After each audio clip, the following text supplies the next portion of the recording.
Siba ana gololchaa keessatti maqaa gibira kaffalaa jedhuun waraanni faashistii PP namoota irraa maallaqa saamaa jiraachuun barame. Jaalbilisee sabaa guutuu gabaasa kana akka nutti isiniif dhiyeessiti. Seera bu'uura godhachuun murtoo kan ilaallee murnootni impaayera Itoophiyaa keessatti aangoo siyaasaa harkaa qaban ilmaan namaa akkaataa fi barbaadaniin guyyuu dararu. Haaluma kanaan akkaatuma qajeelfama jiruutti uummatni galii argatu irratti hundaa'ee shallaggiin gibiraa kan itti murtaa'uun kaffaltii kana kaffalu ta'us murni faashistii PP impaayera Itoophiyaa garuu hanqina baajataa isaan mudateettiin guuttachuuf maallaqa namootni kaffaluu hin dandeenye humnaan itti ramadee kaffalchiisaa jira. Godina Arsii Bahaa aanaa gololchaa keessatti abbootii qabeenyaa fi daldaltoota irratti qarshii humnaa olii kan galii isaanii guyyaa giddu galeessaa hin godhanne qarshii 5,000 hanga 1,100tti kaffalchiisuun cinaatti deeggarsa dhaabaan qarshii 300 fi uffata milishaa jechuunis maallaqa funaannachaa jiraachuu maddeen araata biyyoolessa Oromiyaatti himaniiru. Hidhattoonni Amaaraa faannoo jedhaman godina Kaaba Shaggar Onaa Bichuu keessatti ilmaan Oromoo 3 ajjeesuun hedduu kan madeessan yoo ta'u aanaan Filloo keessatti ammoo waraanni Abiyyi Ahmed nama tokko ajjeesuun dhaga'ame. Jaalimoonaa Fayyisaa dabalata qaba. Humnoonni badii finxaaleeyyii Amaaraa faannoon daangaa Oromiyaa kallattii garaa garaan cabsanii seenuun uummata Oromoo qe'ee abbaa isaanii keessatti ajjeesuu fi qabeenya saamuu akkasumas manneen jireenyaa hedduu barbadeessuun gaaga'ama hedduu qaqqabsiisan itti fufanii jiru. Haaluma kanaan godina Kaaba Shaggar Onaa Bichuu ganda Oroo keessatti humnoonni finxaalessaan magaalaa Dannabaa irraa dhufan hagayya 19/2023 ganama barii uummata irratti dhukaasa bananiin namoota 3 ajjeesanii hedduu madeessuun hospitaala seenanii yaalamaa akka jirantu himame.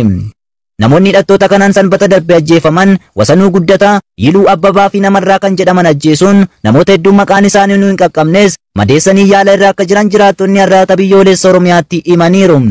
Aanaa Bichuu kana keessatti kamisa darbe uummata konkolaataa tokko guutuun magaalaa Gabaa Jimaataa irraa gara magaalaa Mandiidaa deemaa turan humna finxaalessaa kanaan butamanii turuun ni beekama.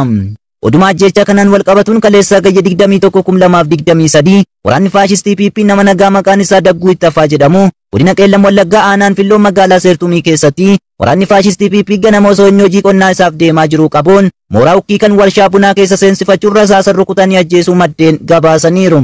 Warshaan uffataa magaalaa Adaamaa keessatti argamu kan abbaan qabeenyummaa isaa lammii biyya Chaayinaa ta'ee ilmaan Oromoo irratti daba dalagaa jiraachuun himame. Dabalata isaaf Jaalboora Addunyaa. Magaalaa Adaamaa kutaa magaalaa Boolloo bakka addaa riqicha Chaayinaa jedhamutti kan argamu warshaan uffataa abbaan qabeenyaa isaa Chaayinaa ta'e loogii sabummaa irratti xiyyeeffachuun ilmaan Oromoo warshicha keessa hojjetan irratti dhiibbaa garaa garaa uumaa jiraachuun dubbatame. Warshicha keessatti ilmaan Oromoo hojii humnaa irratti kan bobbaafaman yoo ta'u kana irratti ammoo ramaddii kontiraataa jechuun yeroo barbaadanitti ariyaa mindaa 2,200 hanga 5,500 caalleen karaa daldalaa yookiin eejensii jedhamuun shamarran qofaa dhaabbataa godhanii ramaduun humna isaaniitti dhimma ba'aa jiraachuunis himame. Dabalataan ammoo shamarran Oromoo ramaddii dhaabbataan warshicha keessaa hojjetaa jiran irraa mindaa parsantii eejensii yookaan daldaltootaaf ta'a kan jiru yoo ta'u daldaloonni yakka ilmaan Oromoo irraa dhibbantaan maallaqa kutataa jiran illee ijoollee Amaaraa akka ta'anii fi hojjettootni warshichaa hojii salphaa hojjetanii maallaqa guddaa argatanis ilmaanuma Abashootaa ta'uu dubbatu. Warshaan kun dachee Oromoo irratti gad dhaabbatee rakkoo fi dhiibbaa guddaa ilmaan Oromoo irratti raawwachaa kan jiru yoo ta'u maallaqni ilmaan Oromoo dafqa isaaniitii fi warshicha keessaa argachaa jiran mana kiraa illee kaffaluu fi dadhabuun walumaa galatti haalli isaan keessa jiran mammaaksa Oromoon muka jigeettii qoxootu baay'ata jedhuun waliin wal fakkaataa jira jechuun maddeen arraata biyyoolessa Oromiyaatti himaniiru. Arsii lixaa aanaa Siraaroo keessatti uummata gadda taa'ee jiru jumulaan qabanii reebuun mana hidhaatti darbachuun dhaga'ame.